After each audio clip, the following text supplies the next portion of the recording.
Right, audio checked. I'm in a good mood.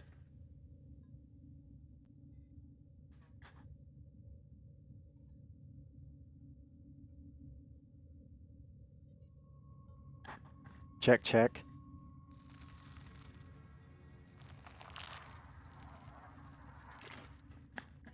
Right. I got my music perfect, so I have on Spotify more or less. So I needed to get on here because I've been doing a wee bit of work on chatgpt, and I've been on some discords, you see, and part of groups on YouTube and stuff, and trying to put the message out there if it means anything to anybody. So I just said to them in the group that I have the text file that I uploaded on the Discord. Now this group is about issues with people on benefits, okay? And in the UK on universal credit. Okay? Now, very sensitive subject, if you want to say, for some people, because some people see it as in handouts, some people see it as benefits, some people see it as people in difficult situations, but I see it personally as human beings. Okay? I see it as human beings. So when I'm talking to ChatGPT and I ask questions to it, I know it's going to give me a generic response that is put down on paper. And I've said about this before in my other videos. Now, I'm going to go through every question and every response that I got from ChatGPT and all the possible results that we could possibly have, which we're not getting because we're human. And I discovered recently that from a guy called Billy Carson, if anybody knows who he is, on YouTube, and he does a lot of history research, if you want to say. He did it, as I said, he did an interview with Joe Rogan recently. A lot of people's noticed.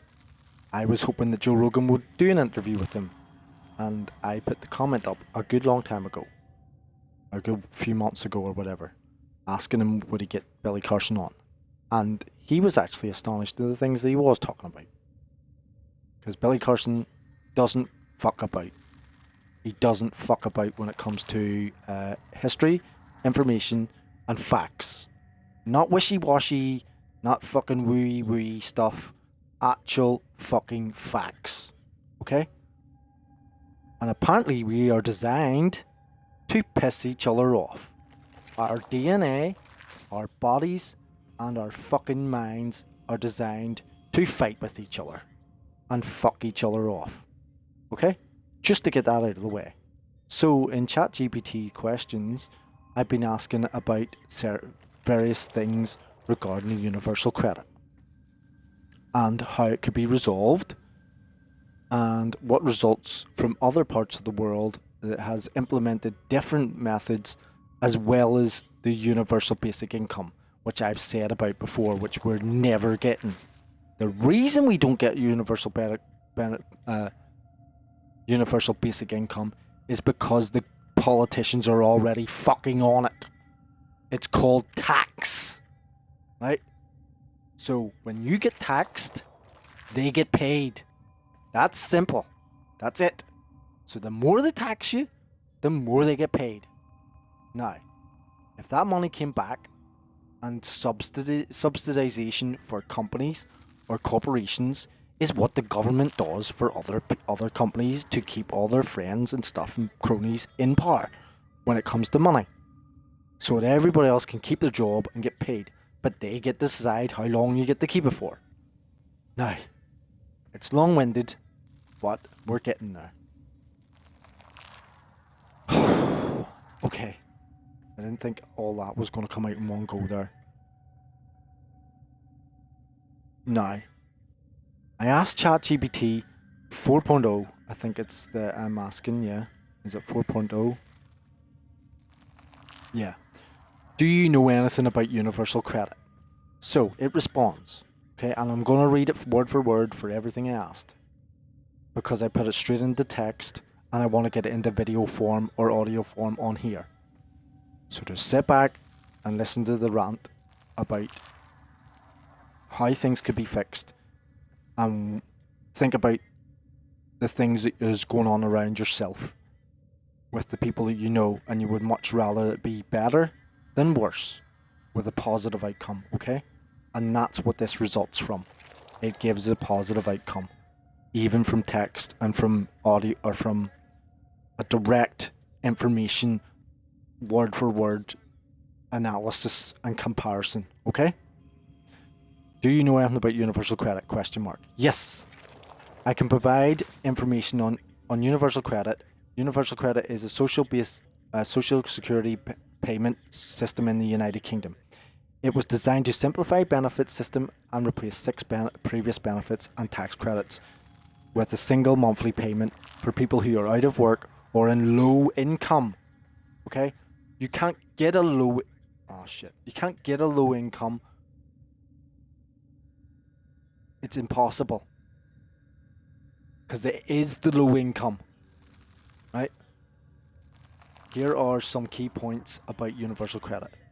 Replace benefits. Universal credit replaces the following benefits: income support, income-based job seekers allowance or JSA, income-related employment and support allowance or ESA, which is probably ESB in America, housing benefit, working tax credit, and child tax credit. Okay?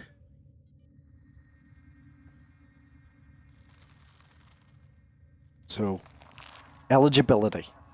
To be eligible for universal credit, you must be aged 18 or over, brackets with the expectations for 16 to 17 year olds. With exceptions of 16 to 17 year olds. Because that's the growing period, if you want to say, in paperwork. Be under state pension age, have a low income or be out of work, which is probably more likely, as I said. Have savings and capital below 16,000. Right, so that's your ceiling, 16,000. Okay, if you want to call it your glass ceiling. How it's paid. Universal credit is paid monthly in arrears directly into your bank, building society, or credit union account. If you live with a partner, you'll receive a single payment that covers both of you.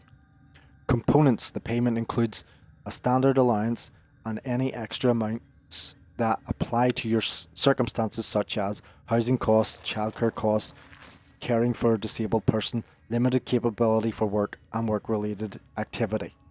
Now, I have to go through this word for word, as it is stated on their websites and as they state it, because it's textbook word for word to try and trip you up, because I read between the lines, I read the meanings, I read the whole picture.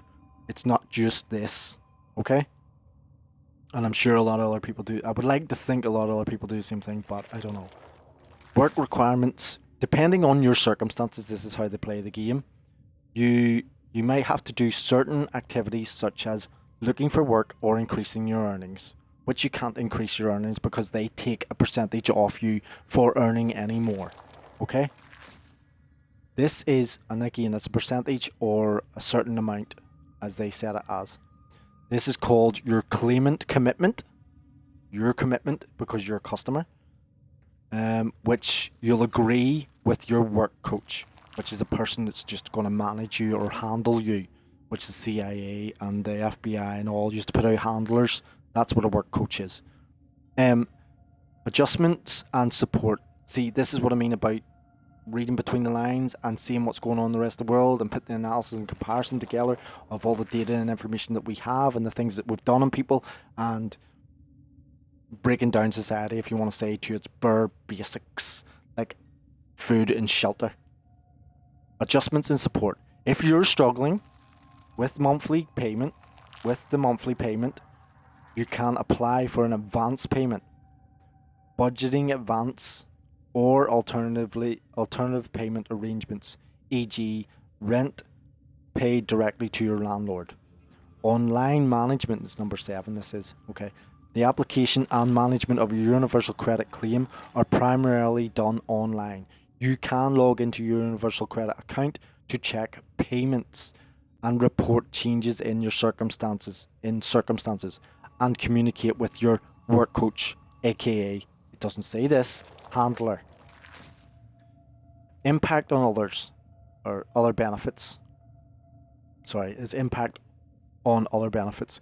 Claiming universal credit may affect other benefits you or your household receives. It's essential to check how it interacts with benefits like council tax reduction.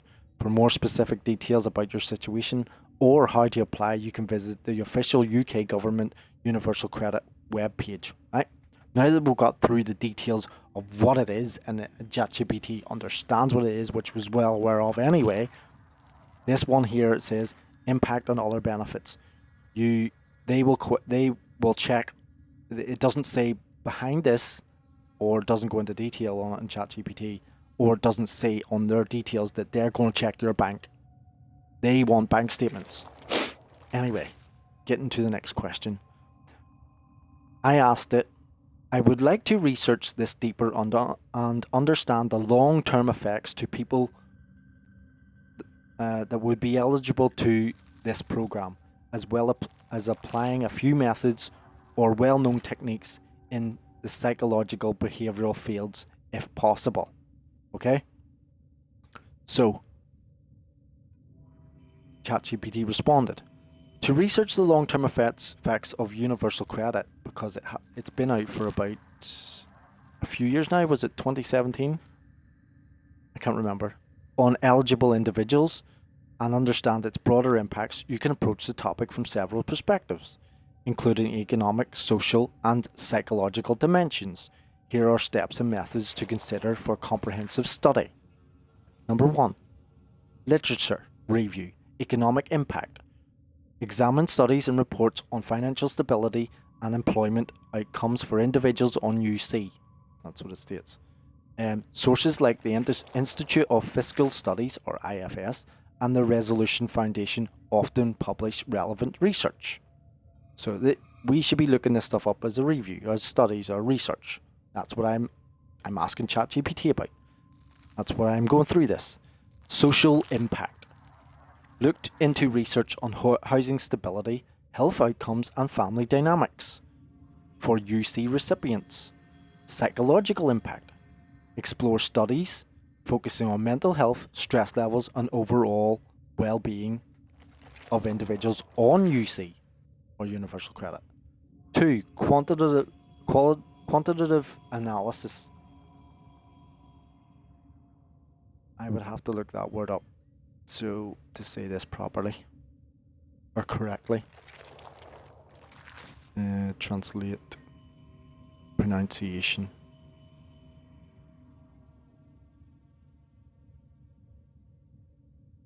I'll get it to say this.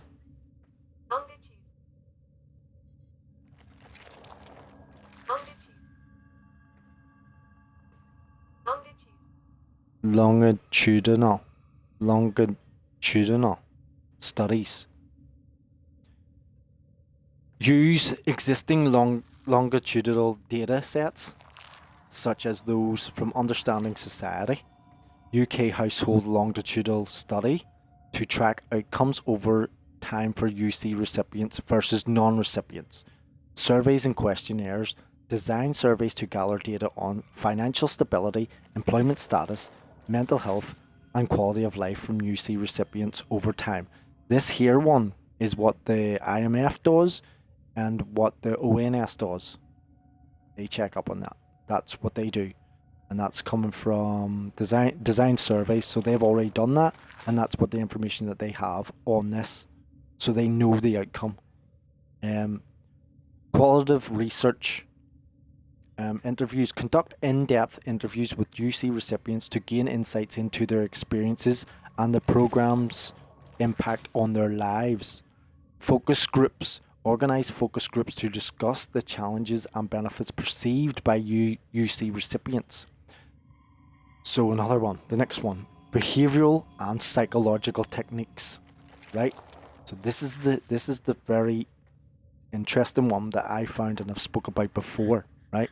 So the first one is nudge theory. Investigate how small changes in UC application process or requirements might improve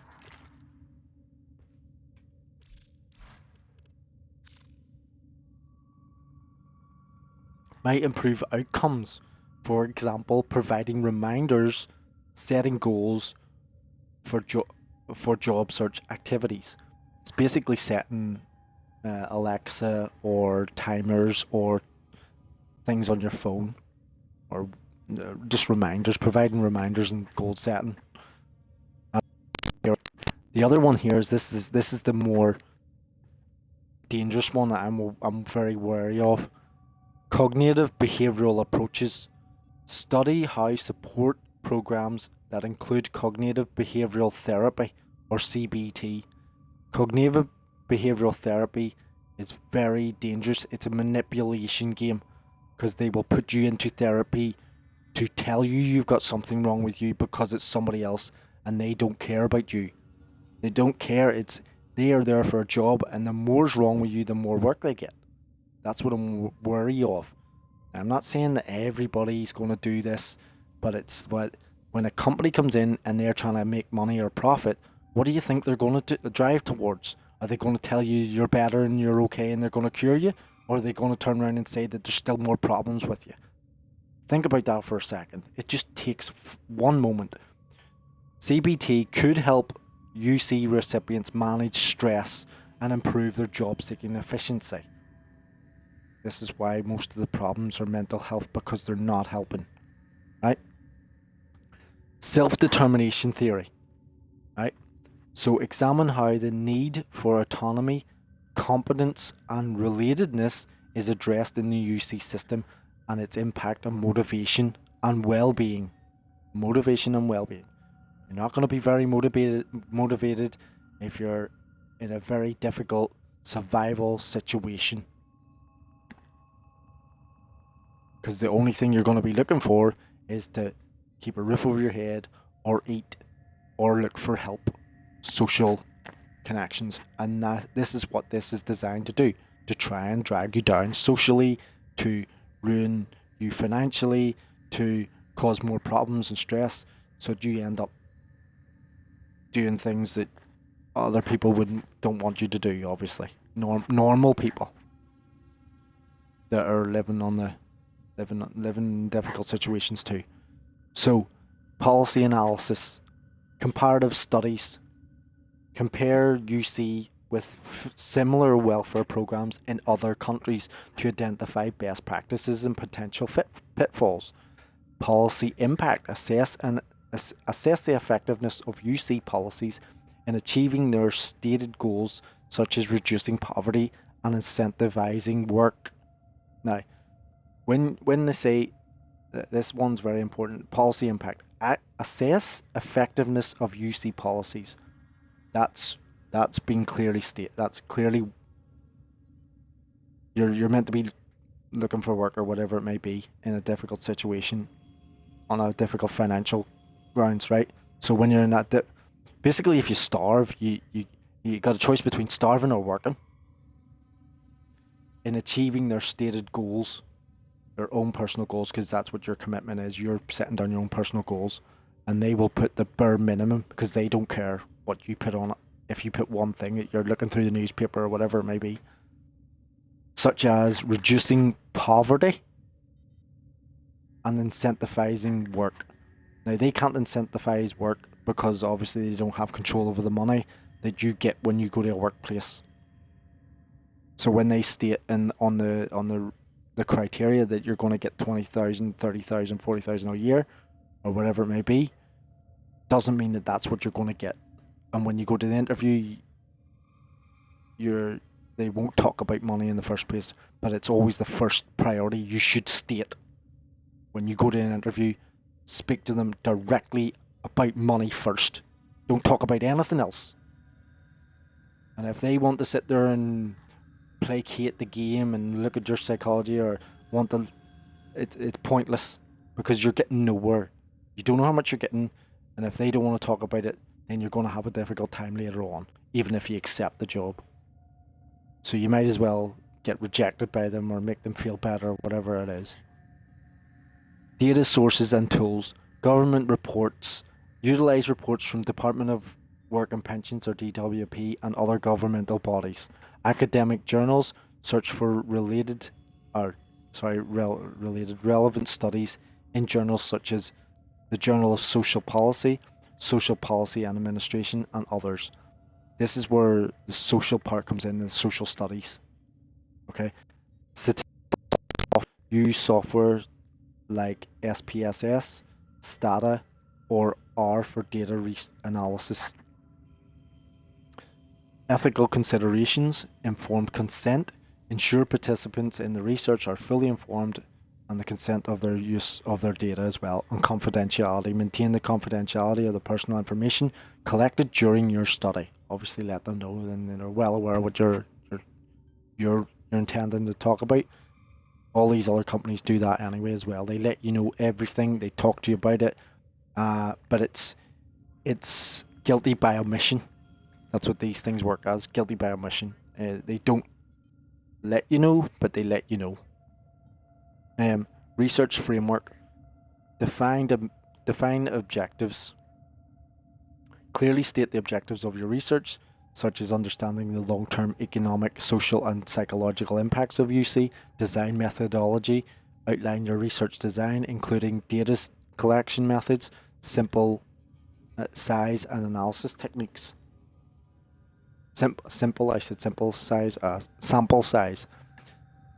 Data collection. Gather data through surveys, interviews, focus groups, and secondary data sources.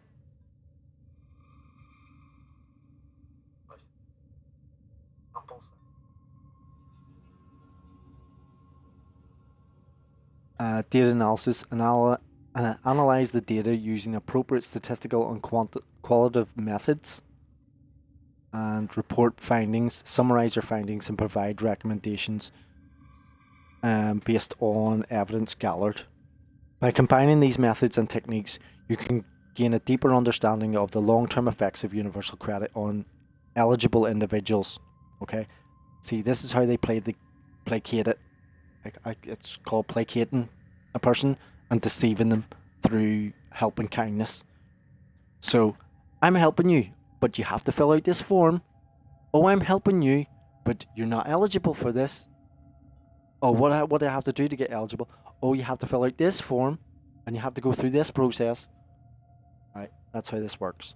As well as insights into how psychological and behavioural interventions might improve outcomes of or for recipients.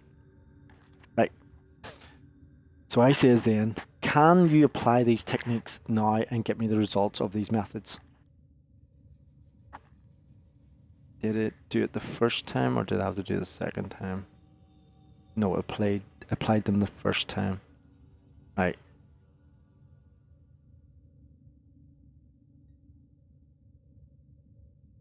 So it gave me results of these findings from this survey that it's made up from universal credit. Okay. Or was that is that the first time or second time? Streamlined.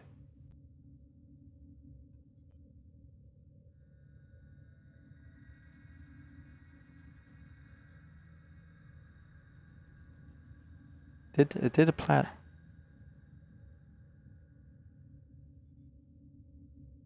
Yeah, let's go through this quickly.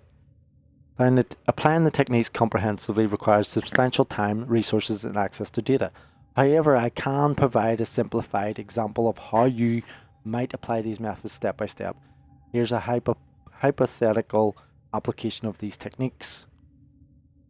So it gives me a hypothetical one, but I says then, once it goes through that, it says, no, can you do this? Can you do it for me? So conducting a full-scale research project with data collection, field work, and analysis would require resources, time, and access to specific data sets and participants that are beyond the scope of this platform, yes. However, I can provide a detailed plan and simulate some aspects to illustrate how you might conduct the research yourself or with the research team. So it always throws it back to you for you to do the work. Detailed planning, simulated analysis, literature review.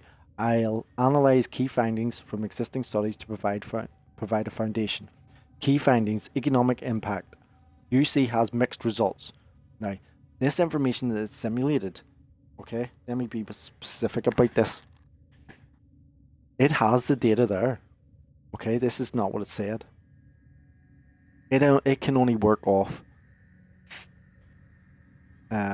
fictional information, but it can work off facts when needed. Okay, so if it's a survey, it's fictional, but the information is factual. Let's get this clear. So,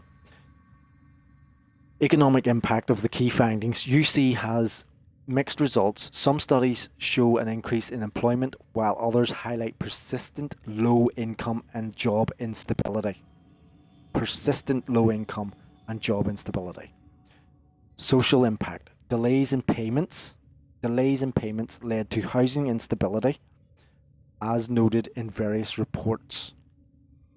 Psychological impact. Transitioning to UC often increases stress and anxiety, particularly due to financial uncertainty, because obviously that's what the psychological impact is going to be financially. That's exactly as it states there. Quantitative analysis. We can design a survey and outline the types of data needed. Survey design, participants, UC recipients, and control group of non-recipients. Questions, employment status, financial stability, mental health, and housing stability. Employment status, current job, income, hours worked. Financial stability, savings, debt levels. Mental health, using a standardized tool like the GHQ12. Housing stability, frequency of moving, rent arrears, etc. Simulated analysis.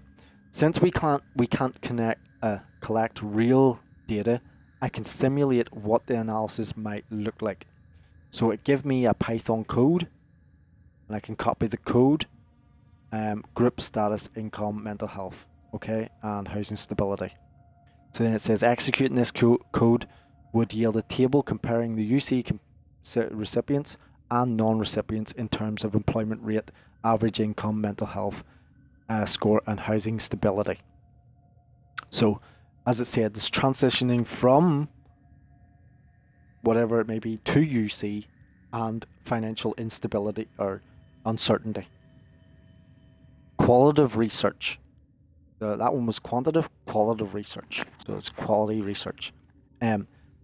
Design the interview and focus group questions. Interview questions. Number 1, can you describe your experience with UC? How has UC impacted your financial situation? What challenges have you faced while receiving UC? How has UC affected your mental health and well-being? The focus group questions. What are the common challenges you face with UC? How do you think UC could be improved? And what support services do you find most helpful? Now, there's the questions as well. But simulated insights. Interviews. Recipients often describe initial financial relief, but mention issues with payment delays and complex requirements. So, when they say complex requirements, what they're actually stating is that when you go to speak to somebody, there's always a contingency or a moving of the goalposts, if you want to say.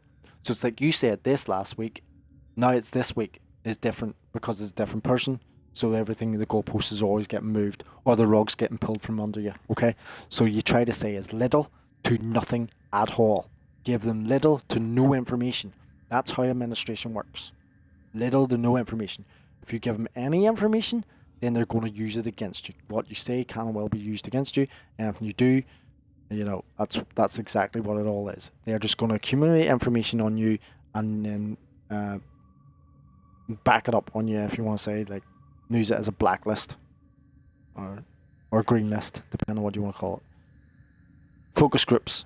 Common challenges include navigating the online system and dealing with inconsistent communication and inconsistent communication from the UC administrators. Do you see that? Dealing with inconsistent communication. So they can pick up the phone or pick up the conversation whenever they choose, and that's what it always leaves it. It's called leaving the ball in their court, and then they can decide.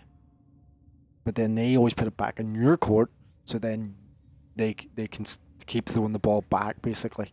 Say it's you have to do this task, but as the catch is the delay between the two. Behavioral and psychological techniques. Design a pilot intervention,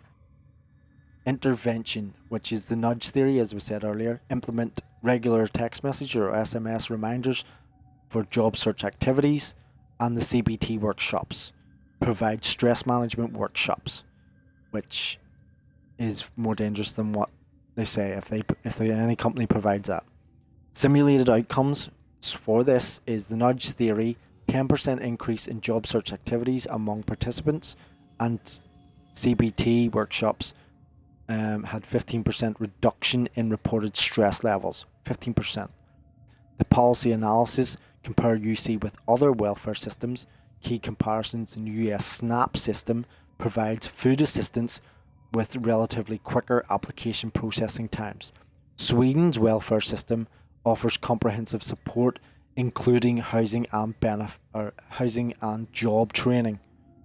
Simulated findings. Countries with more integrated support systems show better overall well-being among recipients. Countries with more integrated support systems, faster processing times, and more direct support services like housing assistance improve stability. I'm going to get to that, right? You just have to let me get through this first. Conclusion and recommendations from ChatGPT and the simulated conclusion. UC has potential benefits, but also significant challenges, particularly around payment delays and mental health impacts. That's exactly what's going on right now. Exactly as it's stated there. Behavioral interventions like nudge and CBT could improve outcomes. The policy policy improvements could focus on reducing payment delays and integrating more comprehensive support services, which is totally in their court again. They decide when the policy is going to be changed, which is never going to happen, which then the delays get worse, which then there's going to be no support systems, which then there's going to be more delays in payments and delays in health impacts on people as it goes on and on. You get me? Next steps. Conduct surveys and interviews, engage with UC recipients to gather real data, pilot behavioral interventions, test the effectiveness of nudges in CBT workshops and controlled study. Advocate for policies using findings to recommend improvements to the UC system. While I can't collect real data or conduct fieldwork, this plan outlines a detailed approach to researching the long-term effects of universal credit and applying psychological and behavioral techniques, as I asked. I says that was great. ChatGPT says thank you. You're welcome. I'm glad you found the information helpful, and if you have any more questions and further assistance with your research, feel free to ask. Good luck with your study on universal credit. Okay? That's just not an extra. So, the next question I asked was, this is going a wee bit off the subject, okay? I'll try and make the connection for you in audio here, okay? So I went from universal credit to the research that ChatGPT did and the simulated research, which is directly what's going on at the moment, okay? With the delays and housing stability and the financial problems, right? and the job searches or whatever it may be. Now, the connection in my head was that that's all great on paper when they state it on paper. But when you're sitting in front of a person, it's all about emotions and feelings, as I said before. So that person at any point can decide that you're a hassle, or they don't like, or they hit a button on their system, and all of a sudden your world starts to crumble, or things become more difficult just because they weren't having a good time that morning. Okay? So this is how it works, right? Are you ready? Can you describe to me in simple terms what a dystopia is? So I wanted to address ChatGPT so it was well aware, or give me an explanation of what a dystopia is. And that's what, in my mind, is what this is what we're living, a dystopia, as people keep stating. It's not a utopia, it's a dystopia. The things get more difficult. Okay, so I'll let ChatGPT say it and the way it says it. A dystopia is a fictional society where life is extremely bad due to oppression, poverty, violence, or extreme control by the government or other powers. Now, power being, as I said before, about the princes and principalities of powers. Power doesn't exist. I'm sure many people's heard this before. Power itself only comes from the fact that you're willing to do the task for the manipulation of money itself. So no matter what that may be. So if you're in a difficult spot and someone's willing, and you're obviously you've got a choice between starving or working, slavery or whatever you want to call it, then that's what power is. They have that choice when they're in that position, and most of it's from obviously generational wealth, and they just keep making more. It's not a. They can walk in and ask for a loan. You can't walk in and ask for a loan in the bank. They just keep getting money from more money by building businesses to make more money, okay, or whatever it may be, selling clothes to charity, washing windows or whatever it is, okay? It's normally generational wealth. So, in simple terms, it is an imagined world where everything has gone wrong, creating a setting that's often the opposite of the perfect society, brackets, or utopia. Full stop. Dystopian stories often highlight issues from lack of freedom, unfair treatment, and struggles of people trying to survive or fight against harsh conditions. Where have you heard that before? What have I been trying to talk about? People are well aware of this, and some people revel in this type of thing.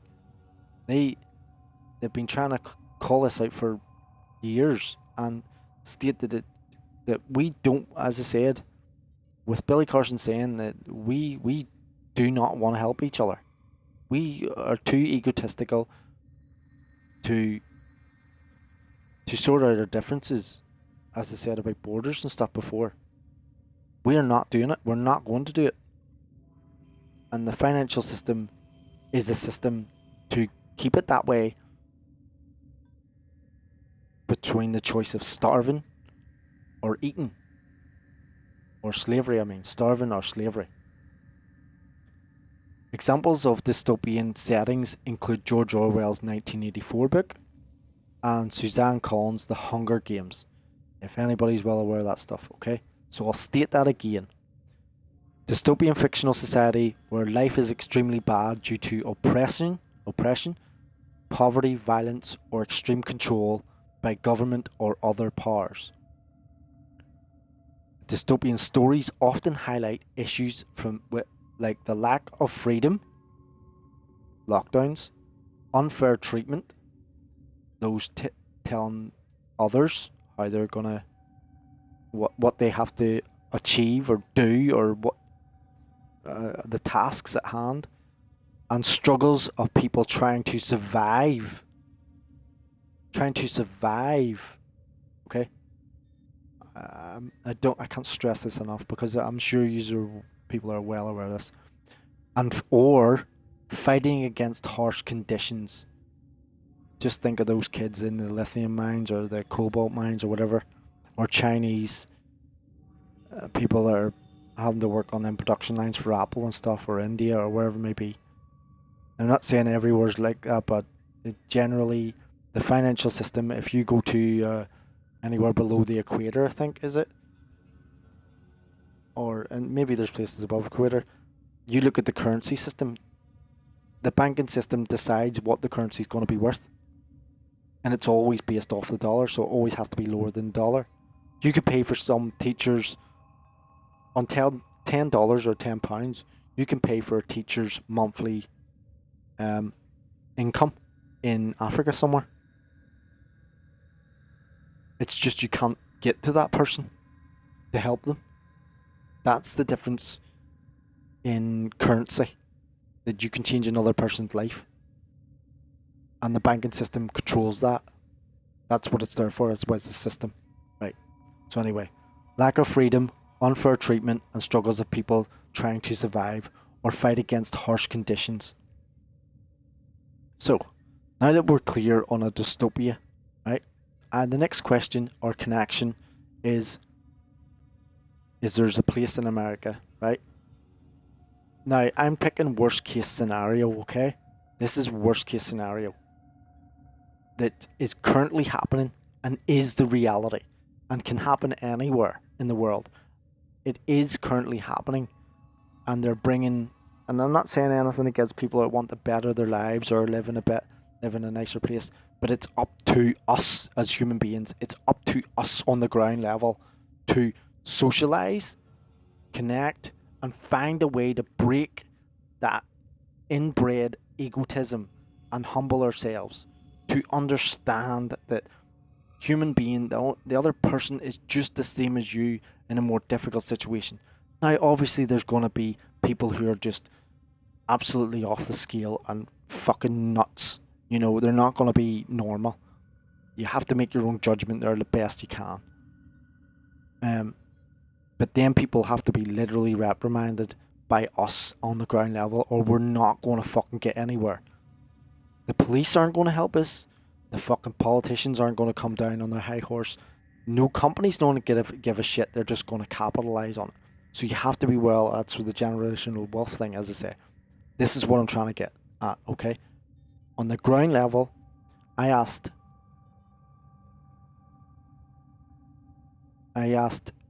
in relation to the dystopia, I says, would a place in the United States named Skid Row be in this description? So ChatGPT responds, Skid Row in Los Angeles is an area known for its high concentration of homelessness, poverty, and associated social issues. Now, this information is very interesting. While it is not a dystopia in fictional sense, it shares some characteristics often depicted in dystopian settings, such as extreme poverty, lack of adequate housing, and social neglect. That's the key one there that I was saying. In dystopian literature, settings often exaggerate these issues to a more extreme degree, with oppressive governments or catastrophic events.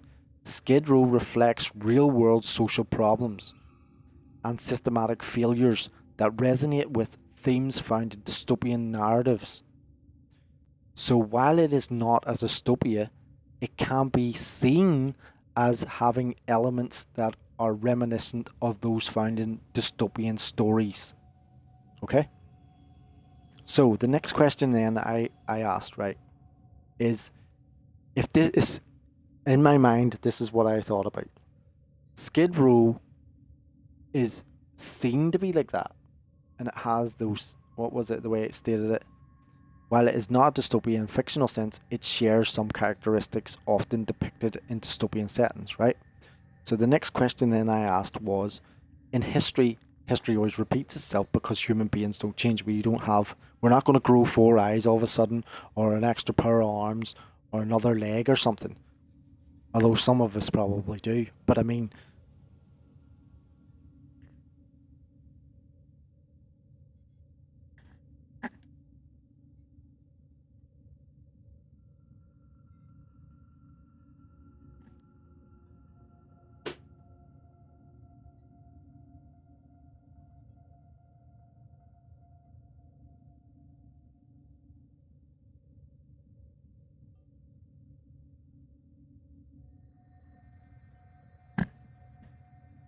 Okay.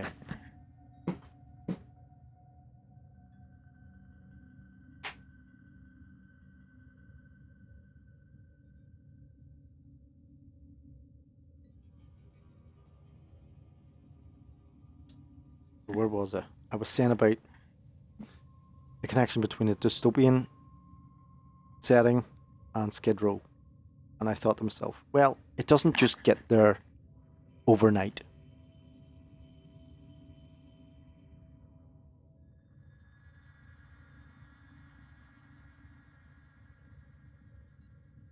And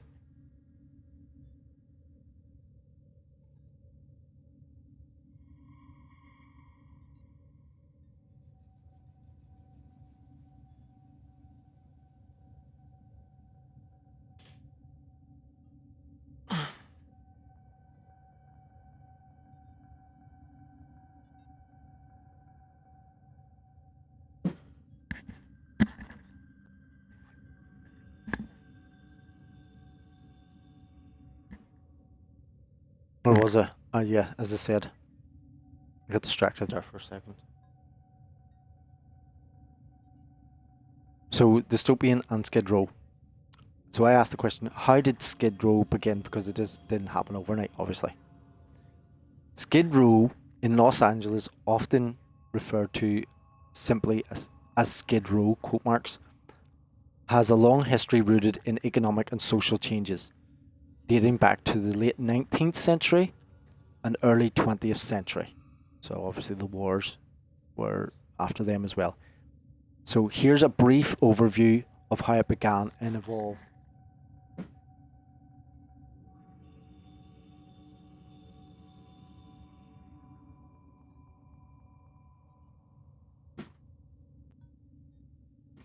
So early history, railroad expansion.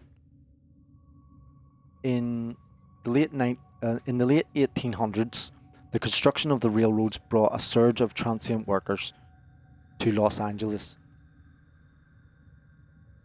Many of these workers needed temporary lodging, leading to the establishment of cheap hotels and boarding houses in the area that would become Skid Row. Is this music, is it? Put me off. Wait, give me a second.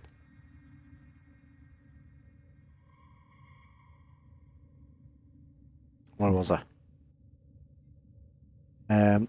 Boarding houses in the area that would become Skid Row.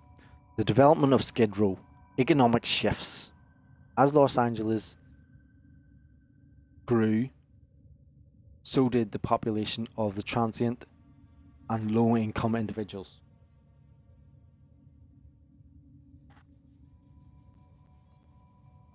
The area around Skid Row became a centre for affordable housing and services catering to this demographic. So then it says the Great Depression. During the 1930s, the Great Depression exacerbated economic hardship, increasing the number of people experiencing homelessness.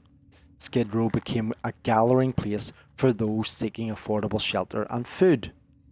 Exactly as I stated, food and shelter. Shelter and food, whatever way you want to say it. Affordable shelter and food. Post-war period, so this is after the wars. Urban decline. After World War II, many industries left the downtown area, leading to economic decline. The lack of jobs and affordable housing options contributed to growing homelessness. Right? Policy decisions in the 1970s, which we had our problems over here when it came to the 70s as well. Interesting enough, there's a lot of places had a problem with the 70s. Urban renewal projects and gentrification displacement low-income residents from other parts of the city. pushing more people into Skid Row because obviously the rich started getting richer. Policy decisions often consider concentrated social services like shelters and missions in the area.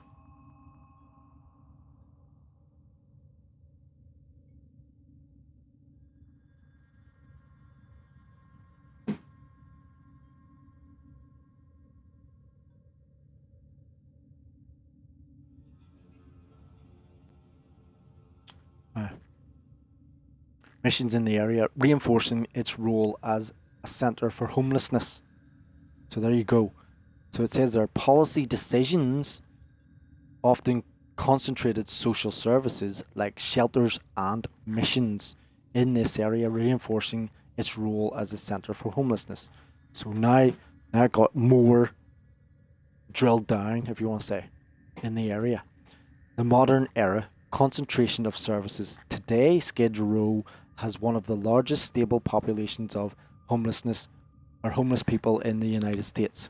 It's not really homeless, it's houseless, houseless people, but they call them homeless. They make it sound like a house is a home type of thing, but they don't want to give them a home, or they don't want to give them a house. So it remains a focal point for social services, including shelters, food programs, and healthcare facilities.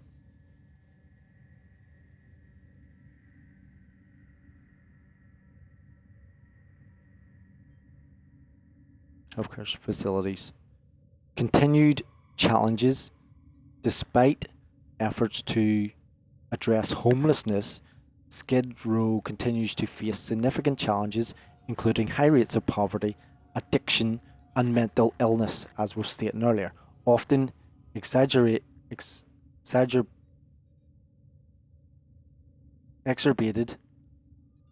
by systematic issues like lack of affordable housing and adequate mental health services.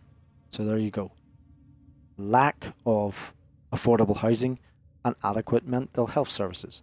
Skid Row's history reflects broader trends in urban development, economic change, and social policy, making it significant and complex example of how such factors can converge to create areas of concentrated poverty and homelessness. So there you go.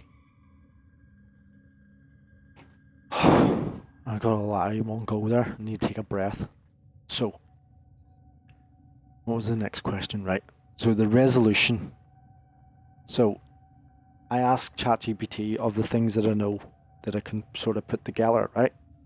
So the way I questioned it, ChatGPT knew what I was trying to ask. So, could you compare and apply the possible results of Denmark's housing first approach against Los Angeles Skid Row, as well as removing the universal credit system or social security and replacing them with universal basic income in the United Kingdom, to gain data that would create a positive outcome rather than what the situations are at present?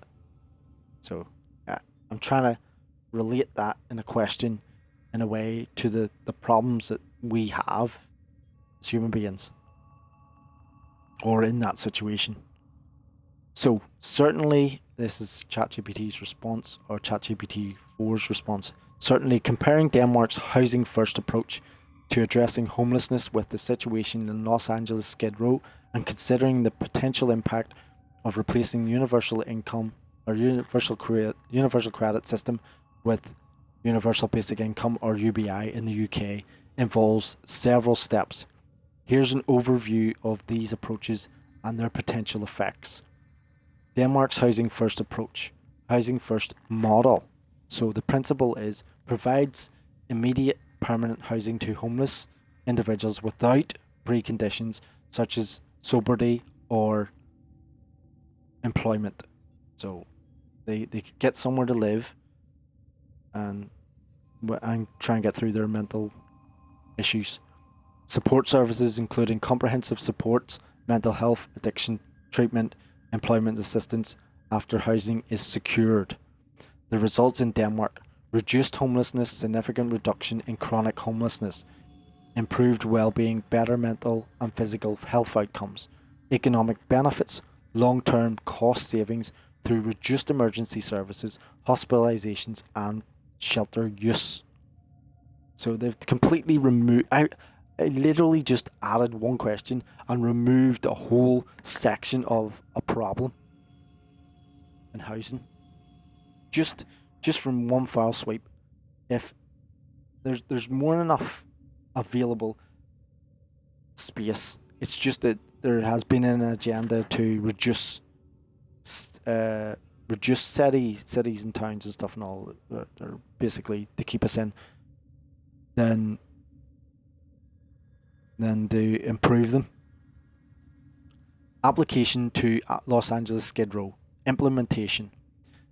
Immediate housing, secure permanent housing for Skid Row residents without preconditions. Integrated services provide robust social support services tailored to individual needs, e.g., mental health care, substance abuse treatment, and job training. Expected results: reduction in homelessness, likely decrease in homeless population as individuals gain stable housing. Health and well-being: improved mental and physical outcomes, reduced emergency service usage. Community stability: increased community stability and reduced visibility of street homelessness. Okay, so that's the expected results and the goals from housing and using Denmark's already in place from 2009 current Housing First programs. Universal basic income in the United Kingdom. Current system, universal credit, and other social security benefits provide targeted support based on specific needs and conditions. Universal basic income, or UBI principle, provides regular unconditional payment to all citizens regardless of income or employment status. Does that sound like tax to you? Or a politician? But anyway, amount set at the level sufficient to cover basic living expenses. Potential benefits to UBI: reduce poverty, immediate reduction in poverty rates as everyone receives a basic income. Economic stability, increased financial security, and consumer spending, potentially stimulating the economy. So it gives it more. Simplification streamlines the welfare system, reducing administrative complexity and costs. Comparative analysis and hypothetical outcomes. Denmark's Housing First versus Los Angeles Skid Row Housing First implementation in Skid Row. Short term: rapid reduction in visible homelessness, reduced reliance on emergency services. Long term: sustainable housing stability, improved health outcomes, and potential cost savings for the city. Challenges: funding: securing adequate funding for housing and comprehensive support services, infrastructure, building or securing sufficient housing units, policy and coordination, ensuring coordinated efforts provide between government, non-profits, and private sector. UBI versus universal credit in the UK, replacing the universal credit with UBI. Short term: immediate financial relief for all citizens, simplification of the welfare system. Long term: potential for increased economic stability, improved mental health and well-being, and more resilient safety net. Okay, for people that you don't have to worry then about what is it? Your hierarchy of needs. What do you call that there? Anyway, challenges: cost, financial or financing a UBI system sustainably, potentially through tax reforms or reallocating of existing welfare funds. So there you go. Politicians straight out of work. Administration straight into the place. Get the paperwork moved about and get them out of a job because they're just up there talking shit all day anyway. They're not actually doing anything. And there's some countries that aren't even fucking functioning with them. They're not even doing anything. They're just getting a paycheck, which then the rest of us all have to suffer. And now I'm not saying that they have to suffer either, because they can go straight onto it too, and then we can all be better off. But no, that's not how this is going to work. They want to hoard all the wealth for themselves and control all the policies and dictate to everybody else what they're going to decide to change. That's what the whole European Union and all them groups are supposed to do. They're supposed to be helping us, but in reality, they're just helping themselves, if you want to say. Inflation risk. Mitigating the risk of inflation if UBI leads to increased demand without corresponding supply increases. Right, I can break that straight away with that inflation thing. See this inflation bullshit? As I said before, inflation doesn't work. Inflation is only working because of our belief in this magical system that everything goes up. So it's based on the housing system. So the housing, then you have to remove that there inflation. Once you remove the inflation on housing, because people will be believing, oh, I'm the one that has to. I want my house to go up in price. I don't care about anybody else. So you don't care that your house isn't going to be worth that. That's setting the standard. So then you remove that whole inflation standard of housing and say that the house is only worth 30,000 at most in estate areas and stuff. In more affluent areas, there needs to be something set for them too. But then that creates this classism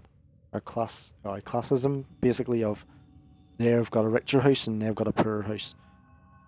This is where the UBI comes in then, because it's like everyone's going to get a basic. So somebody's house won't matter what price it is. That's why they won't change it as well. You get me? So they can't sell it. And then people can decide whether they're going to starve or work. That's not how it's going to work, because then UBI removes that completely so people can decide that they can get things out of the way. And that it's been implemented a few times that they've give people the full amount on the benefits for the year, and they have done better for their lives than worse. And they won't apply this because they're afraid that people will decide to step away and enjoy life more and leisurely than go to these places to, like, nobody wants to be standing watching tills all day or checking food out.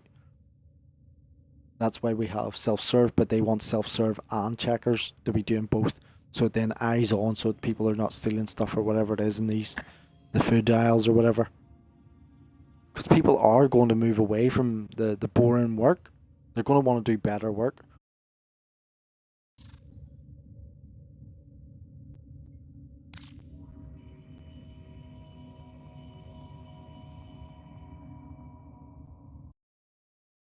Don't like a lot of people don't want to be doing.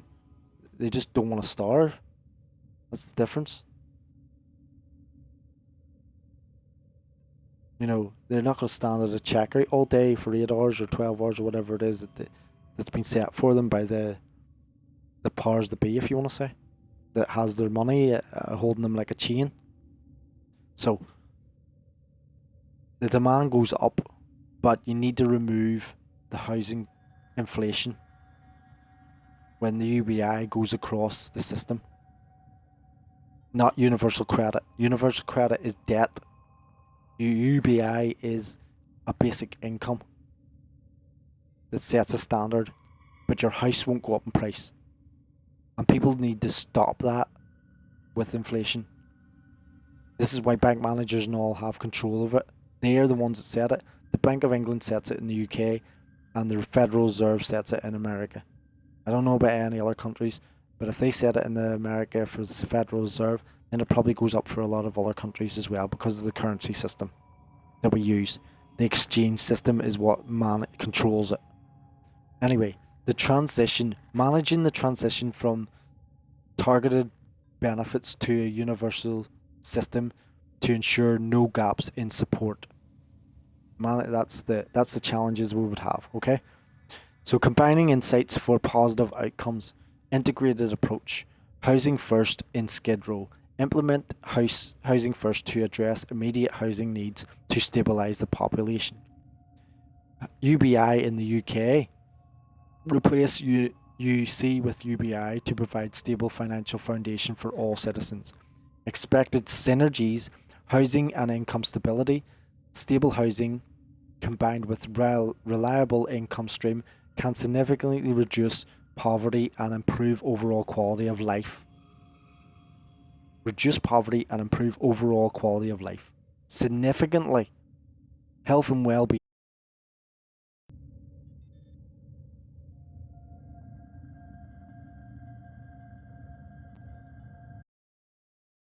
Approaches contribute to better mental and physical health outcomes through stability and reduced stress.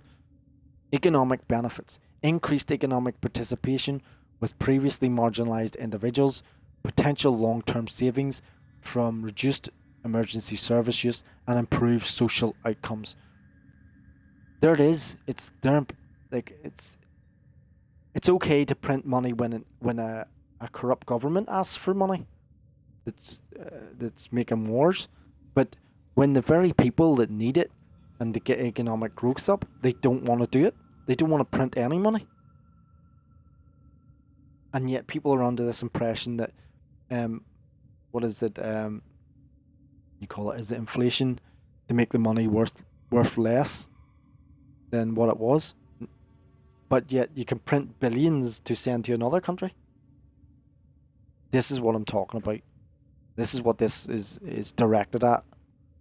The conclusion of this, the hypothetical positive outcomes: Los Angeles, significant reduction in homelessness, improved community health, and long-term cost savings from reduced emergency interventions. The United Kingdom, immediate reduction in poverty, simplified welfare system, and potential economic stimulation through increased consumer spending.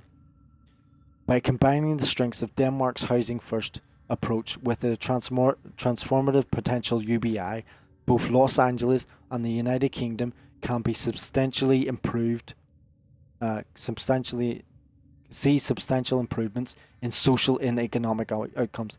This holistic approach addresses both immediate needs, housing, and long-term stability income, creating foundation for more equitable and prosperous society. Is that not the goal? Again, I thanked ChatGPT for going through that detail. So I did. And then I asked, can you explain to me why, this is the key one here, explain to me why this has not been implemented by people now. Right, so this benefits phenomenally with universal basic income and housing first. And there's obviously, as I said before, it's already being applied in Denmark. But universal basic income is being pushed back. So here's the ChatGPT says, implementing solutions like Denmark's Housing First approach in Los Angeles, Skid Row, or replacing universal credit with universal basic income in the UK involves significant challenges. Despite the potential benefits, here are some key reasons why these solutions have not been fully implemented. Now, I've said this before, and I'm going to say it again. Emotions and other people. On paper, it looks great, but here you can read between it as well yourself when I'm actually reading it out to you. Financial constraints, cost. Both Housing First and UBI require substantial upfront investment. Governments may struggle to allocate sufficient funds without increasing taxes or cutting other essential services. That was the first pointer on financial costs. So, why do they keep sending money to these wars? Why do they keep sending money to other countries? But yet they don't want to print the money in their own country. They don't want to benefit their own people in their own country. Who's doing this and why are they doing it? So it says, funding allocation, securing ongoing funding for housing projects and support services can be challenging, especially in areas with competing budgets and priorities. Now, you can look at it whatever way you want, but people are selfish and they're going to try and get a cut of that pie as much as they can when it comes to money. Political and ideological barriers. Political will. Point 1. Quote, implementing such transformative policies requires strong political commitment, which may not be present. You hear it? That's right here. Politicians may prioritize short-term gains over long-term investments, especially in election cycles. There you have it. Ideological differences. There are differing views on welfare and government intervention. I need to check my audio again.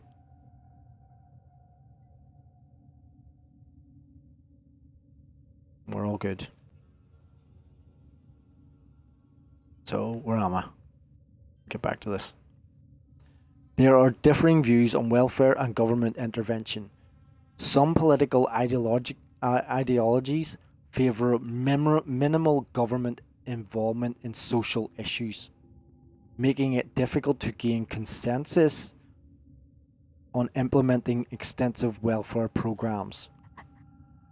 So they're basically they don't want governments in because then it becomes a bureaucracy. But then obviously they start looking for the money. There can be investigations, which then that means then that there's going to be a back and forth from the private industry to the public industry, or private sector to the public sector, or whatever. Back and forth.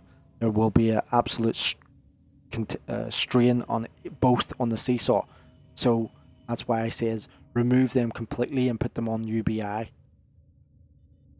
And put everybody on a UBI. Because we don't need anybody making the decisions.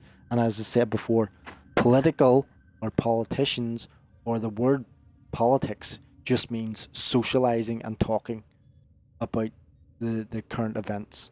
That's all they're doing. So if you say you don't like politics, it's not. It's what it really means is people talking.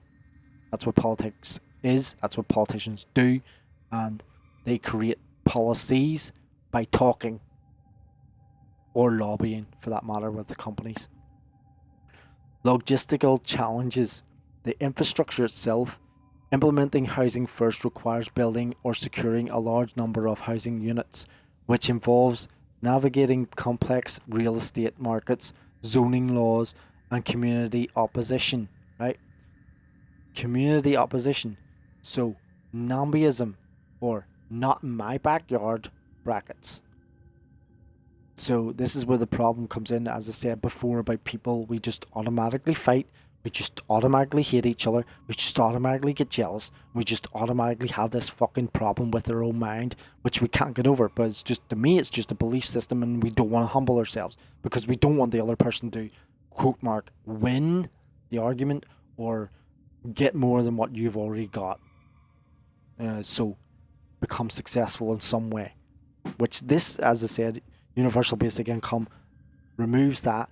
And removes that you have $1 billion house or $100 million house or whatever it fucking may be, because it's pointless when there's people that you could be helping provide better for. Now, I'm all for education, but why is it that education and health is the first things cut when it comes to government? Do they actually have anything?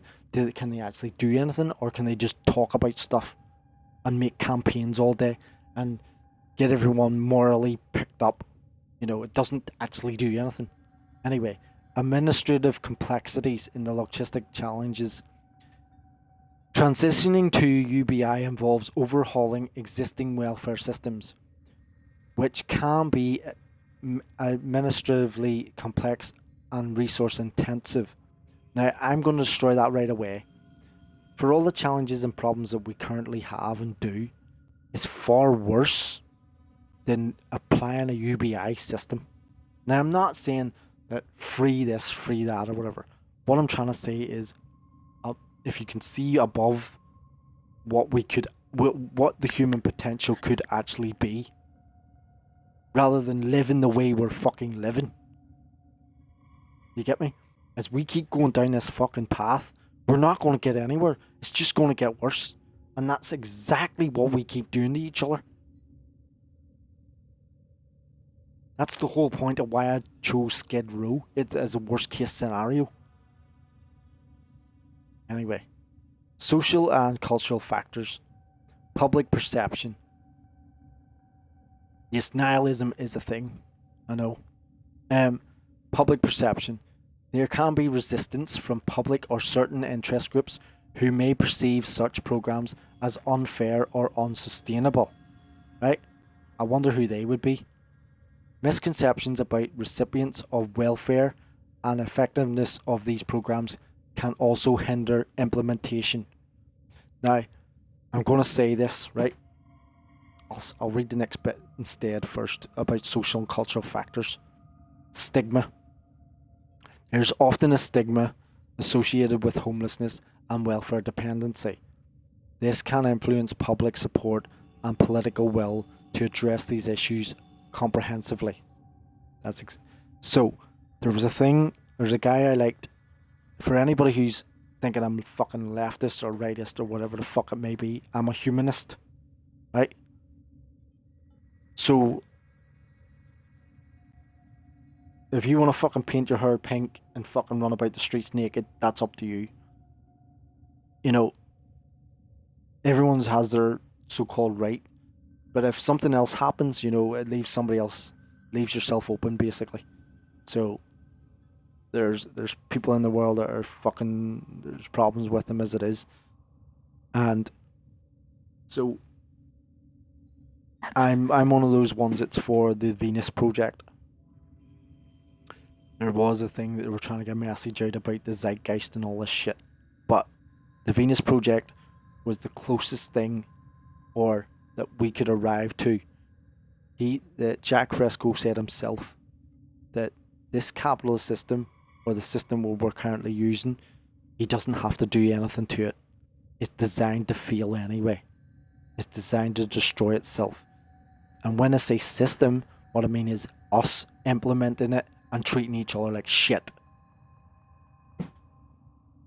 And with Billy Carson saying that, or that we are just we were designed by the fucking the powers that be, the gods, the aliens, or whatever you want to say, that there's something inside us that we just fuck ourselves over.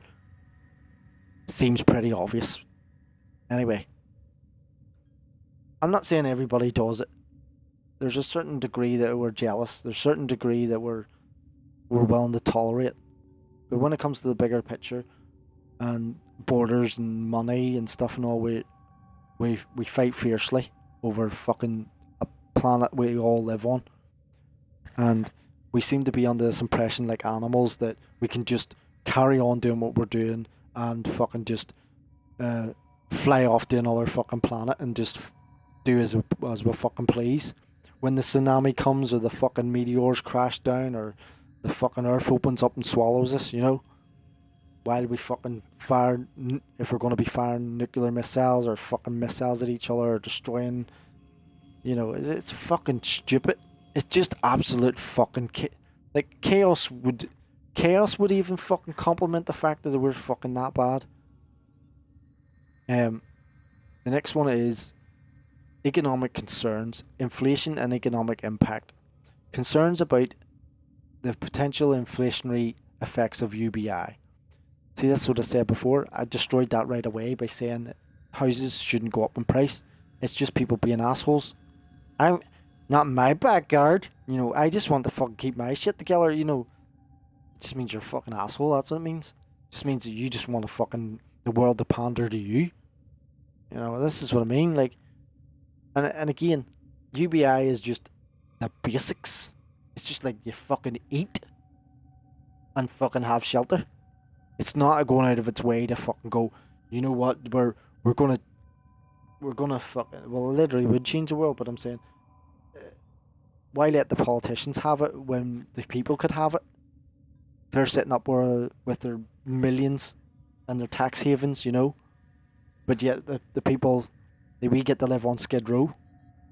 There you go, you know, that's your option. And it's not like they're going to humble themselves anytime soon. Where increased spending power could drive up prices without a corresponding increase in supply, make some economists and policymakers wary. It's not going to change anything if you don't fucking keep putting the fucking price of your house up. Labour market effects. Like, the world wouldn't change if the prices all stayed the same anyway. It's just that the banking system just want to make it go up. Why is it you get the minimum wage? You get me? Why do you get a minimum wage standard? but yet the prices have to keep going up. Anyway, labour market effects. There is a debate about how the UBI might impact the labour market. That's what I was saying. Some fear it could reduce the incentive to work. What a shocker. What an absolute fucking shocker. An incentive to work. You know, you think fucking 50-year-old, 60-year-old fucking people want to be going, yes, that's great. I'm going to stand at this till McDonald's all day. Not knocking it. I'm not knocking it. It's just that, 12-hour shifts as a 50 or 60-year-old isn't the same as a fucking 16-year-old. While others argue it could enable more meaningful work and reduce poverty. There you go. That was in one sentence there. Policy and implementation. Pilot programs and evidence. Policymakers often rely on evidence from pilot programs to make decisions. While there are successful examples, the scale and context of these pilots may differ significantly from larger scale implementations, making it harder to predict outcomes. The gradual versus the radical change. Radical change, sorry. Incremental changes are often more politically palatable, logistically feasible than radical overhauls, leading to slower progress toward comprehensive solutions. That's a lot to say in one fucking sentence. Incremental changes are often more politically palatable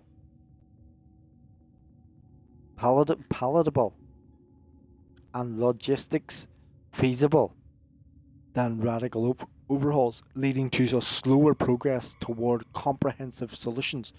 That's a lot to get in one word, in one sentence. Coordination and cooperation. Now, that's the key points of human evolution or human progress.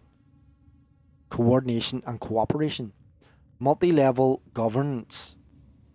Effective implementation often requires coordination between different levels of government. I thought that's what we were doing. Local, regional, and national, which can be difficult to achieve.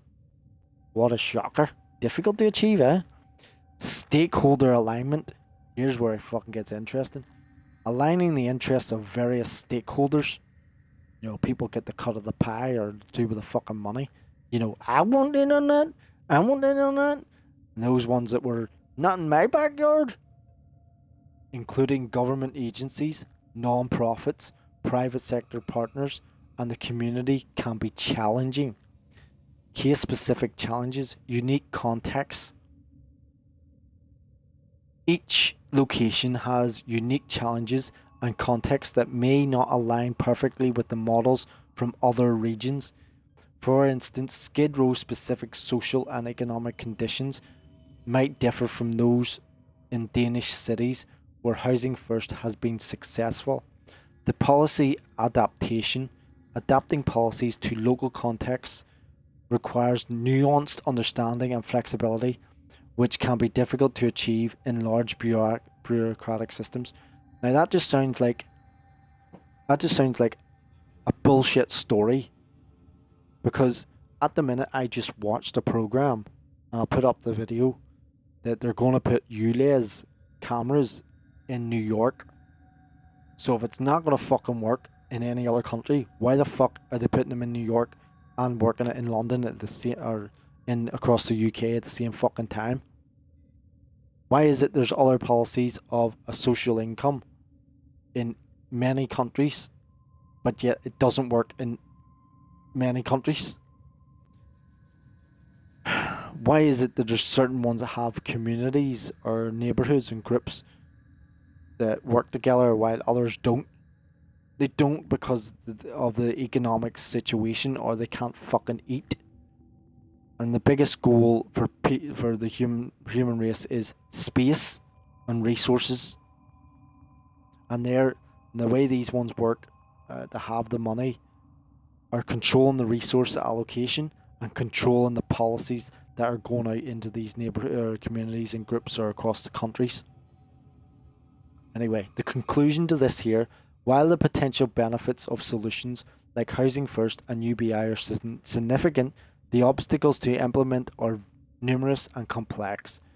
Overcoming these barriers requires sustainable political will, public support, financial investment, and strategic planning to adapt these models to local contexts. Incremental progress, pilot programs, and building broad coalitions of support are often necessary steps toward more comprehensive implementation. Last word. Comprehensive implementation.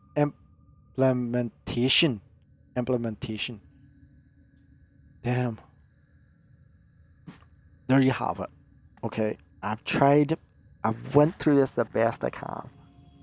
And you can't, if you want to argue with ChatGPT, that's the best source and the best way you're going to get any information across the internet of what's been uploaded, and you can have a conversation with an AI or whatever you want. That was ChatGPT 4. And financially, or socially, or mentally, or physically, or all the fucking things that's going on at this fucking moment in time, I've tried to apply my simple questions or simple understanding to a problematic or challenges or whatever you want to call it, issue, societal issue, and it always ends up the same way, with people fighting or complaining or looking at one or the other or pointing the fingers of us versus them. Every single time it looks as if we're the minority, we're the majority, we're this, we're that, we're hard done by. They're stopping us from doing this. Oppression, dystopia, division. Every single time, if you look anywhere in the world, you're always going to get people in tribes, in gangs, in groups, in people that just constantly fucking argue over the stupidest of shit. You could be a working person and you'll look at the person who's not working and go, hey, look at them, they're taking my money. And it's not even, it's got absolutely nothing to do with you. When you're supposed to be looking at the people that's setting these policies and setting these things in place to cause the problems in the first place, to cause the division in the ground level, that have the control of the money. So when you go into work, your employer decides when he's going to pay your tax at the end of the year. But your tax will be coming out every paycheck, and you'll see it. So if you're paying that other person who isn't working on the universal credit or whatever, it's not coming out that month. It's coming out at the end of the year. That's why all employers have to put a tax report in every April. And in America, I think it's the IRS or whatever. And if you don't tell them and they don't know, you can go and make as much cash as you want. And there's a big argument about that at the minute, that they're trying to change the cash system to a cashless system. And it's just two groups of people going, I want the cash system, I want a cashless system. It's just people, the common goal is we all want fucking money in the middle. It's like, it doesn't matter what way it comes, is credit, debt, loans, fucking grants, whatever it may be, or free money, people just being genuinely helpful. And to a point where it's like, I was watching The Millionaire, a lottery winner, he turned around and says he was helping people with their debts and their credit debts or whatever and all. And the minute he stopped, he started becoming an enemy to them, because he didn't want to keep benefiting or helping them out, because they just ended up, sometimes he says it was 20,000 debt was the most, and a person just then got in 20,000 debt again and thought he was just going to bail them out. That's all this system builds itself on, that somebody else is going to bail them out, or point the finger at somebody else and say it's not don't take the responsibility, because it's based on not taking responsibility or accountability for anything they do.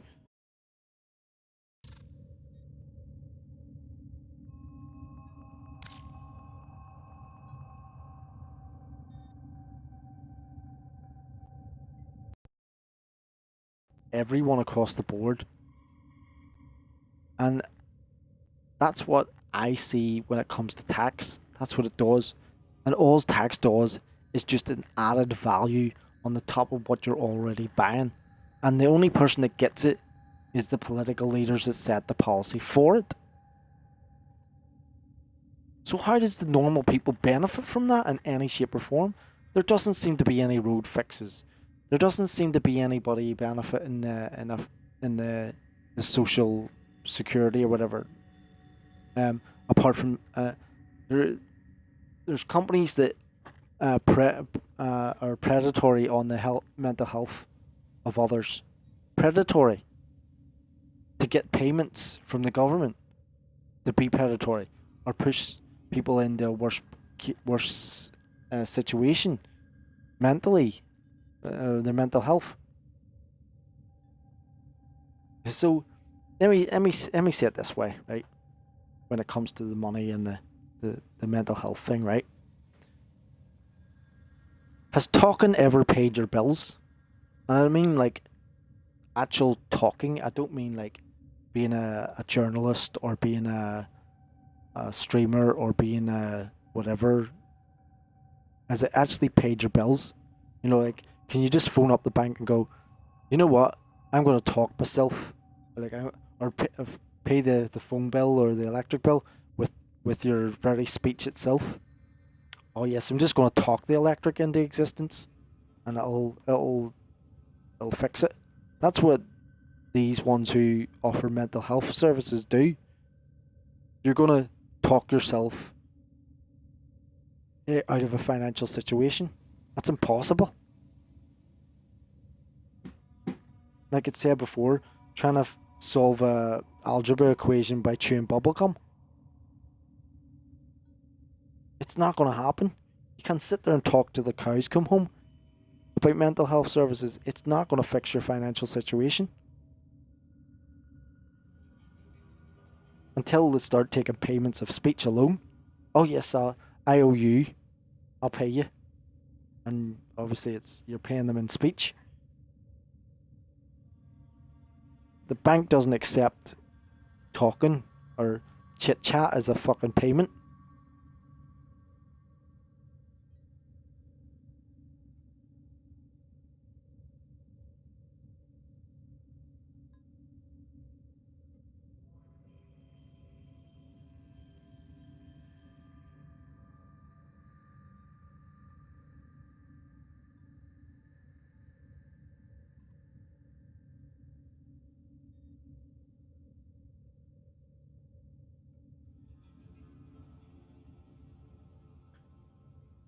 Yeah, I think I've ranted enough about this, so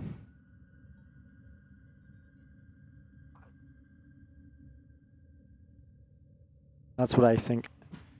I'm not saying that talking to somebody isn't a good thing. I'm just saying that when you're talking to about a bill that you need to fix, they're not taking chit chat as a payment. They want physical money. Money sent to them, money sent, the numbers changed. Not a, oh well, I owe you. They want payment. That's what it's for. Oh. It only took me an hour and a half to get through that.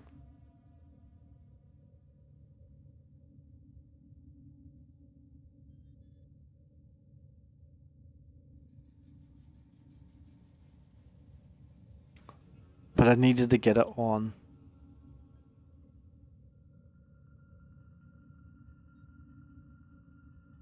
audio. Right.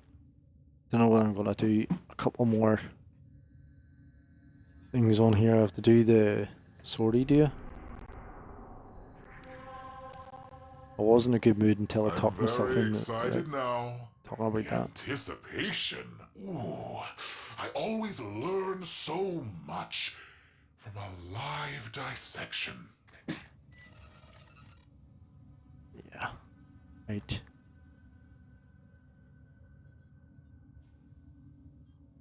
I'll write this up as well.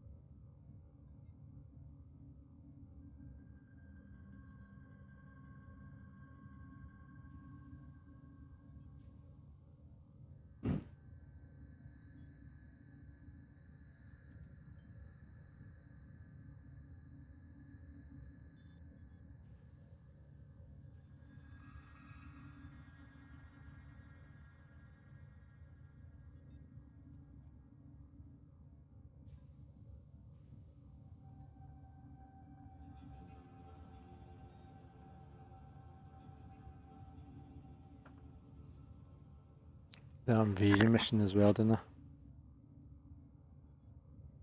Probably do a stream tomorrow or something. And then I'll do a sortie if we can get out of the way. Now as an extra.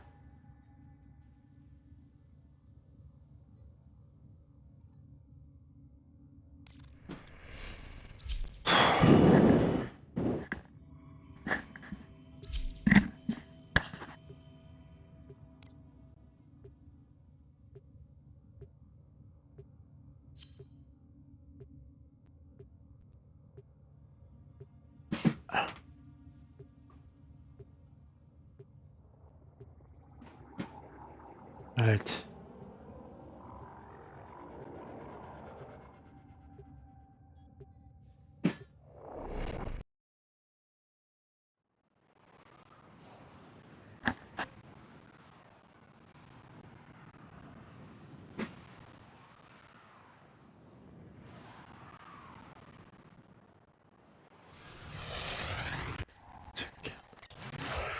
This is a mobile defense mission. You must deliver payloads and defend a number of locations while I break into the network. Be prepared for heavy resistance. I can't do this without you. Stay focused. There's a heavy unit approaching.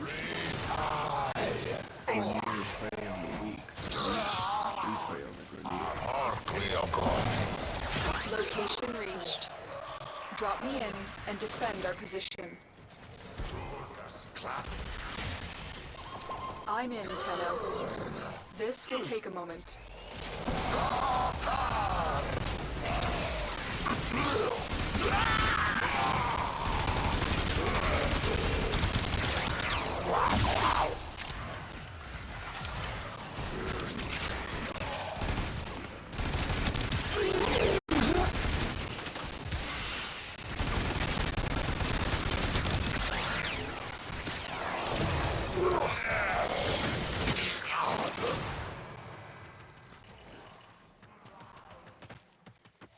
Still working on it.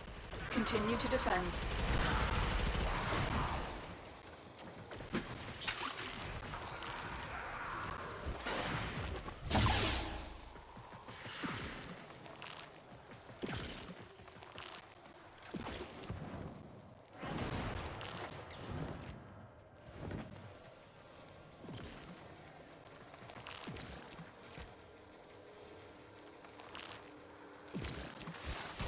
Yeah.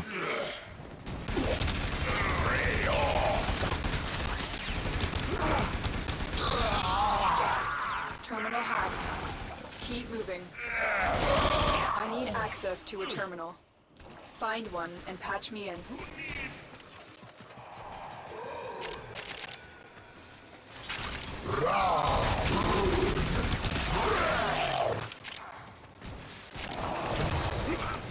Here is a terminal. Get me in and get ready to defend. I'm in, Tenno. This will take a moment.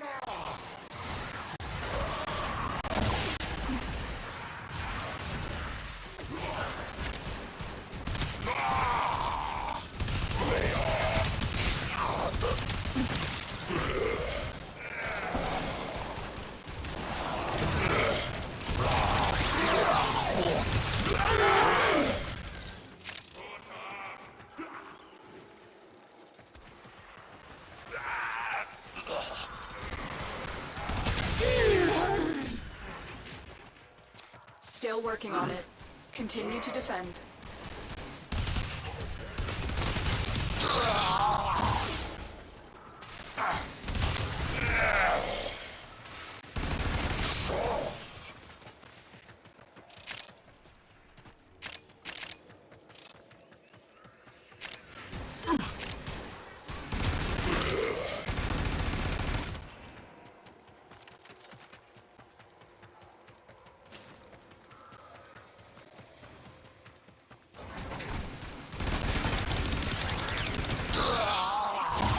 Area completed. Move on.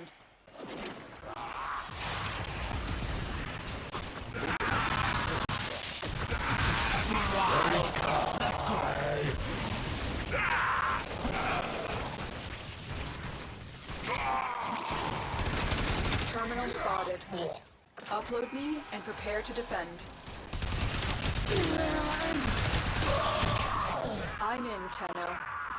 This will take a moment.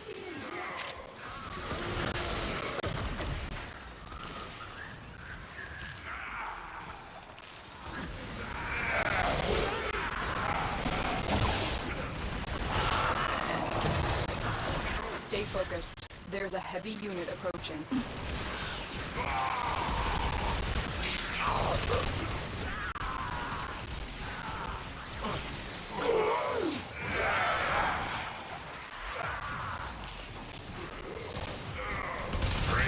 Still working on it.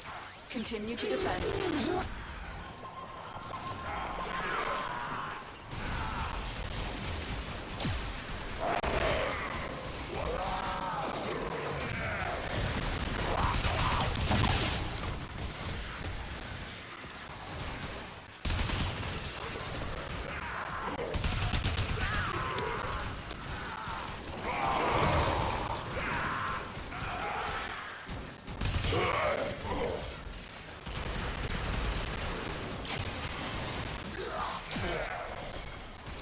The odds were against us, Tenno, but we did it.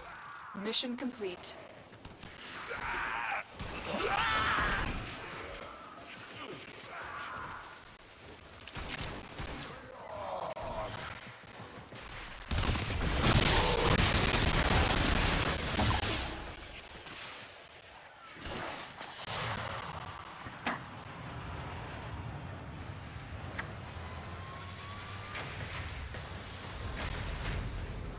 I really don't think you're strong enough, no.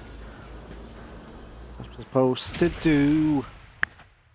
Sit around and wait for you? Well, I can't do that. And then back.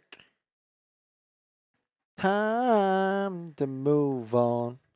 I need love that feels strong. And get You seek through. rewards, Hunter? Oh, you believe in love after love. What's on your mind, dreamers? Don't think you're strong enough, no. In love after love. Something inside myself.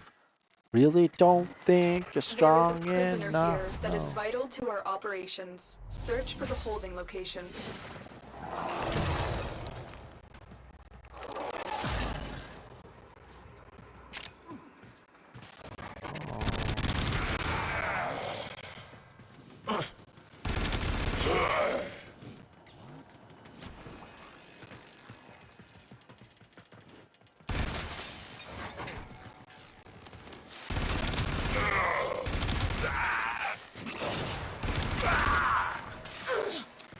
enemy is on high alert. The moment you enter the holding area, they'll trigger the execution sequence. Rescue the hostage before it finishes.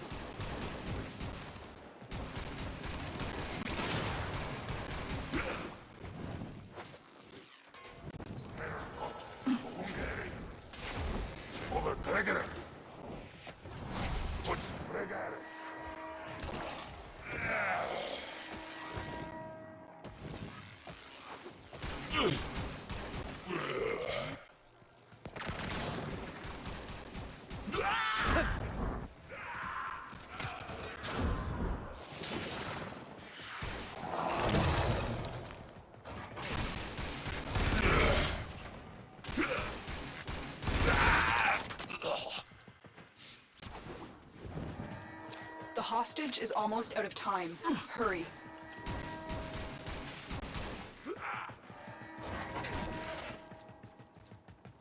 This is the jail. Our hostage is in one of these cells. Thank you, Tenno. Prisoner located. We need to get them back to command in one piece. Find your way to the exits, and don't leave the subject behind.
Amen.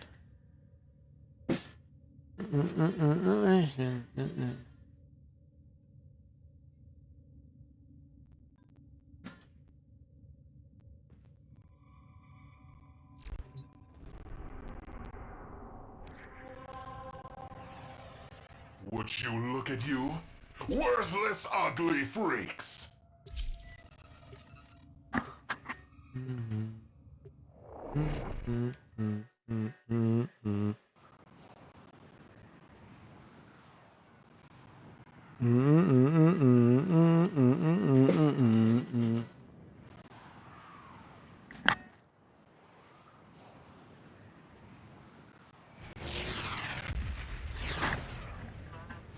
Grenier researcher Tyle Reger has made alarming strides in the field of gene repair. His work would not only reverse centuries of deterioration due to excessive cloning, but also allow for stronger and deadlier genetic molds. Eliminate Regor and put a stop to his work.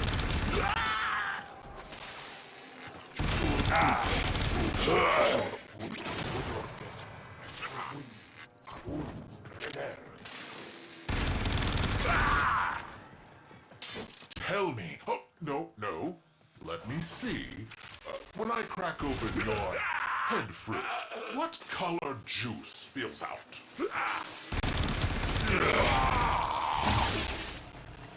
Stay focused. There's a heavy unit approaching. I'm very excited now. The anticipation. Ooh, I always learn so much from a live dissection.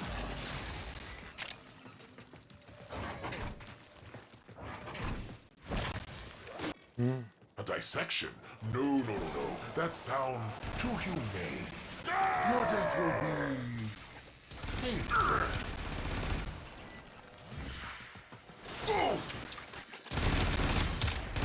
Come for a fight? Oh, should have dressed for a funeral. Ah!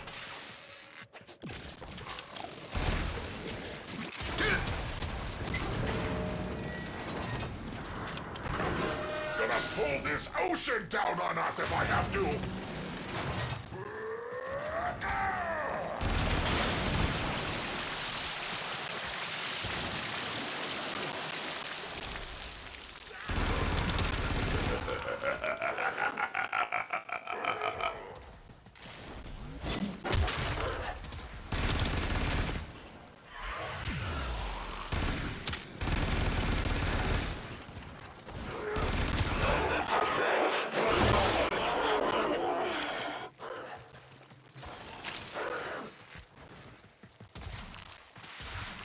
Would you look at you? Worthless, ugly freaks! Keep talking. We're still trying to figure out how dumb you are.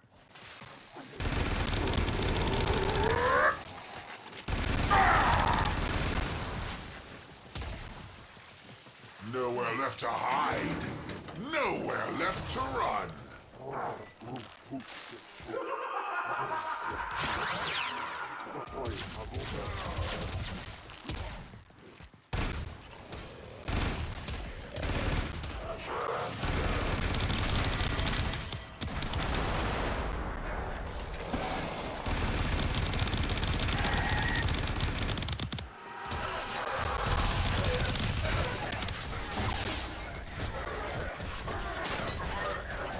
This is for the tube man.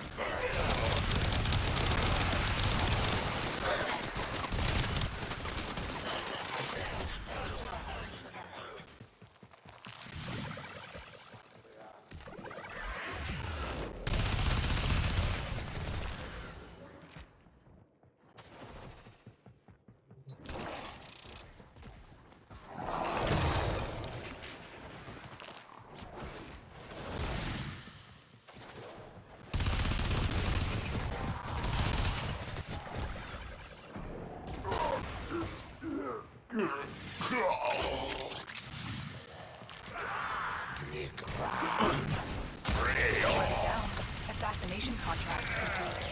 Great work. You are surrounded by Guinean Marines.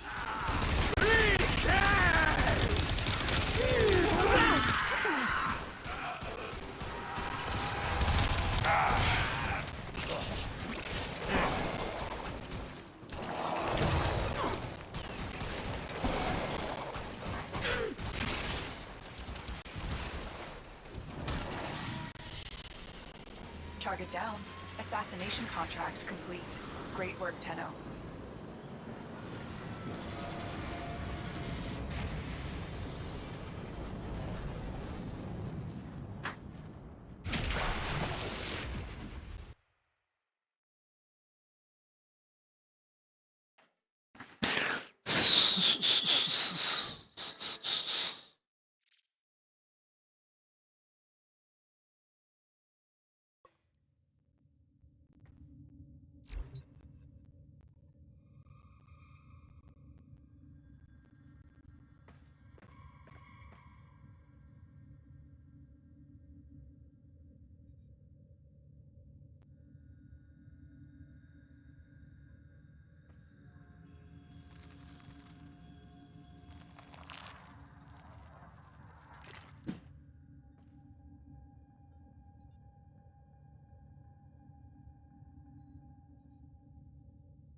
Operator, are you enjoying the view?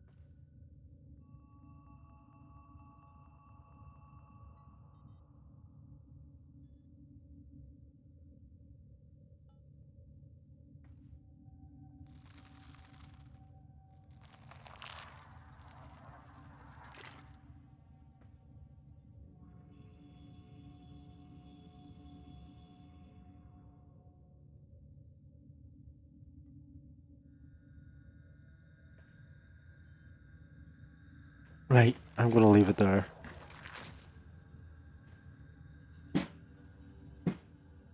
Check out the suggestion box if it can be used at all.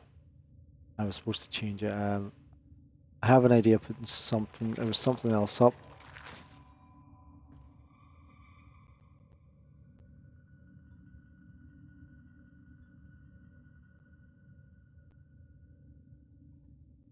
So